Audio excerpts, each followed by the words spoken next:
이 새벽에 모여서 함께 기도를 하고 있지만 기도 제목이 하나님 앞에 또 응답이 되지 않을 때 어떻습니까? 낙심하게 될 때가 있습니다.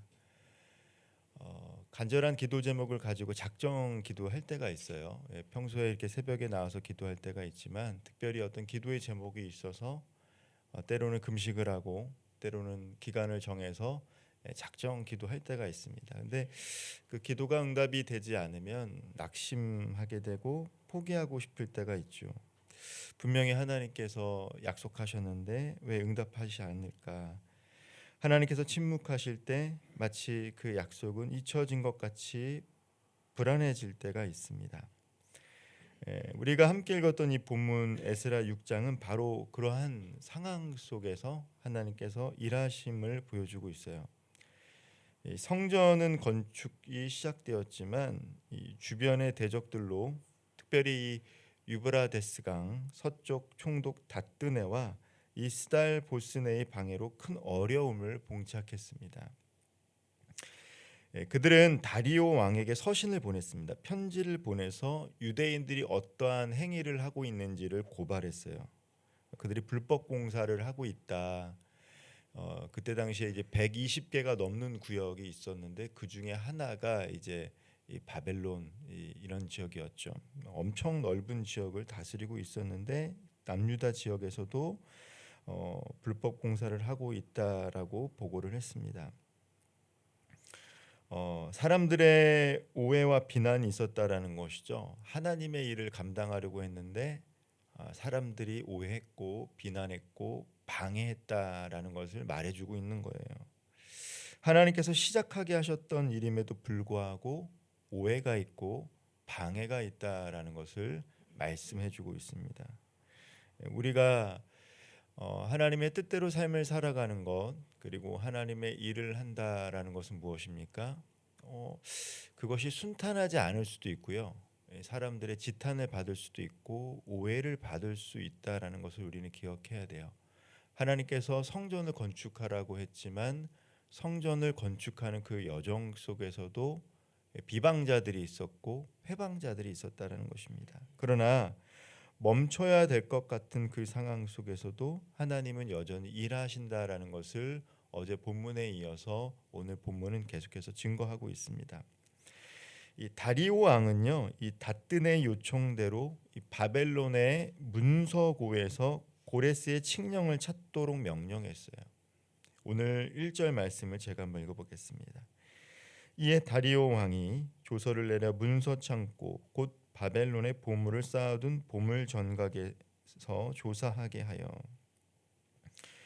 바벨론의 보물을 쌓아둔 곳에서 문서를 찾게 했습니다. 고레스 칙령이 거기 있을 것이다 라고 했는데 문서는 바벨론에서 발견되지 않았습니다. 메데 지방의 앙메다 궁전에서 발견되었어요. 바벨론에서 찾을 줄 알았는데 메데도의 앙메다 궁전에서 발견되었습니다. 앙메다 궁전이라는 것은 왕들이 여름철에 머물렀던 궁전이 한적한 곳이었습니다. 한적한 곳, 사람들이 잘 찾지 않은 것. 왕이 여름에 갔을 것이니까 그렇게 이제 번화했던 데가 아니라 쉬러 가는 것이죠. 근데 그곳에서 바로 이 고레스의 칙령이 발견된 것입니다. 사람들의 기억 속에 잊혀진 곳, 더 이상 기대할 수 없는 곳에서 하나님의 약속이 드러나고 있는 거예요. 이 문서 안에는요, 고레스 왕 원년 주전 539년이죠. 그때 내려진 조서의 구체적인 내용이 담겨 있는데 오늘 말씀에도 기록이 되어 있습니다. 예루살렘의 성전을 건축 허락했고요, 성전의 규모까지도 명시했어요. 이 고레스 왕이 성전 건축을 허락하면서 어떤 규모로 지어라라고 얘기한 거죠. 새로운 성전의 규모가요, 높이는 60규빗이고 넓이는 60규빗으로 건축하라고 합니다. 이는 이 솔로몬 시대의 성전보다도 더 큰 규모예요. 즉 하나님께서 이스라엘 백성들에게 구원의 역사를 허락하시면서 다시금 이 성전 건축이라는 것은 이스라엘 백성들의 정체성의 회복을 의미합니다. 이 사도행전 7장에 보면 스데반 집사가 돌에 맞아 죽죠. 돌에 맞아 죽는데 성경을 자세히 읽어보면 왜 유대인들이 스데반 집사를 돌로 쳐 죽였는가? 스데반 집사가 하나님은 성전에만 계시지 않는다라고 얘기했기 때문이에요. 성전 중심의 사상을 갖고 있던 유대인들을 향해서 하나님은 성전에만 계시지 않는 분이라는 얘기를 들었을 때 사람들은 돌을 가지고 스데반을 쳐 죽였습니다. 즉 성전 중심의 신앙생활을 했던 게 바로 유대인들의 사고였어요. 생활이었어요. 그렇기 때문에 고레스가 유대 사람들을 보내면서 성전을 지을 수 있도록 허락한 것이고, 솔로몬 시대의 성전보다 더 큰 성전을 지을 수 있도록 허락했다라는 것은 그들이 이전보다 더 크게 회복되었다라는 것들을 말해주고 있는 거예요. 그런데 고레스는 분명히 성전 재건을 명령했고 성전의 규모와 자재 그리고 비용까지도 왕실에서 지원하겠다고 분명히 적시했는데 시간이 지나면서 멈춰버린 것이죠. 다 잊혀진 거예요. 하나님의 약속이 다 잊혀졌습니다. 그런데 오늘 다뜨네와 보스네의 고발로 인해서 다시 고레스 칙령을 찾게 되었고 후세대의 다리오 왕이 고레스의 칙령의 내용을 알게 된 것이에요. 이 고레스의 칙령을 확인한 다리오 왕은요 곧바로 반전을 가져오는 서신을 보냅니다. 이 서신에는 세 가지 강력한 명령과 경고가 담겨져 있어요. 첫째 내용이 뭐냐면 건축을 방해하는 것을 이제 금지하는 것이죠. 6절과 7절 말씀입니다. 이제 유브라데 강 건너편 총독 다뜨네와 스달 보스네와 너희 동간 유브라데 강 건너편 아바삭 사람들은 그곳을 멀리하여 하나님의 성전 공사를 막지 말고 유다 총독과 장로들이 하나님의 이 성전을 제자리에 건축하게 하라.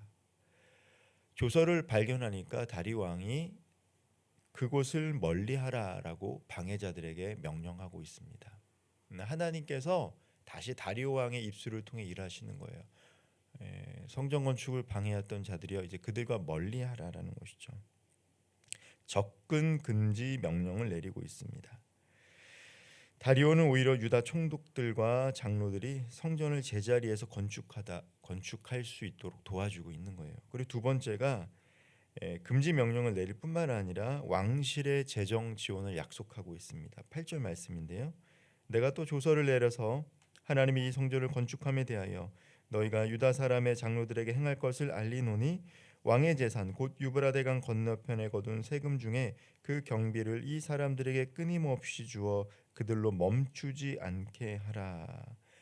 다리오 왕이 조서를 발견하기 전까지 많은 시간이 지났기 때문에 선지자들을 통해서 성전 건축이 격려되었을 때 아마도 성전 건축은 유다 사람들이 십시일반 모은 기금을 통해서 성전이 건축되고 있었을 것입니다. 그런데 방해자들의 고소로 칙령이 발견되자 다리오 왕은 그 대적자들이 성전 건축을 방해하는 것을 금지하는 명령을 내릴 뿐만 아니라 이제는 왕실의 재정으로 성전을 건축할 수 있도록 돕고 있는 거예요. 이 명령으로 인해 남유다 사람들, 유대 지역에서 성전을 건축하고 있던 공동체는 재정적인 어려움에서 벗어나게 되었을 것입니다. 그리고 셋째로 제의를 위해 재물까지도 지원해요. 재정만 지원하는 게 아니라 이제 이스라엘 사람들이 성전을 건축하고 제사를 지낼 때에 그 제사를 지내는 데 필요한 모든 재물들을 다리오 왕이 제공하겠다라는 것입니다. 9절과 10절입니다. 또 그들이 필요로 하는 것 곧 하늘의 하나님께 드릴 번제의 수송아지와 순양과 어린 양과 또 밀과 소금과 포도주와 기름을 예루살렘 제사장의 요구대로 어김없이 날마다 주어 그들이 하늘의 하나님께 향기로운 제물을 드려 왕과 왕자들의 생명을 위하여 기도하게 하라. 다리 왕은 성전 건축뿐만 아니라 그 이후에 있을 번제에 필요한 모든 것들을 날마다 제공하겠다라고 약속하고 있습니다. 왜 이방 왕이 이러한 것들을 지원할까요? 그 목적은 분명합니다. 하늘의 하나님께 제물을 드려 왕과 왕자들의 생명을 위하여 기도하게 하라. 다리오 왕은 하나님을 온전히 알지를 못했어요. 그러나 분명한 것은 이 유다 사람들이 믿는 신의 영향력이 크다라는 것을 알았을 거예요. 고레스가 칙령을 내려서 이렇게 허락했다라는 것은 그만큼 영향력이 있다라고 판단을 하고 모든 일체의 비용을 제공하면서까지도 제사를 계속해서 드려라. 그래야지 이 제국의 왕인 다리오 왕과 그의 왕자들을 위해서 기도하기를 부탁한 것입니다. 얼마나 놀랍습니까? 성도 여러분, 우리가 하나님의 뜻대로 삶을 살아가고 또 하나님의 일을 함에 있어서 언제든지 방해는 나타날 수 있다라는 거예요. 그러나 거기에서 낙심하거나 포기할 필요가 없다라는 것이죠.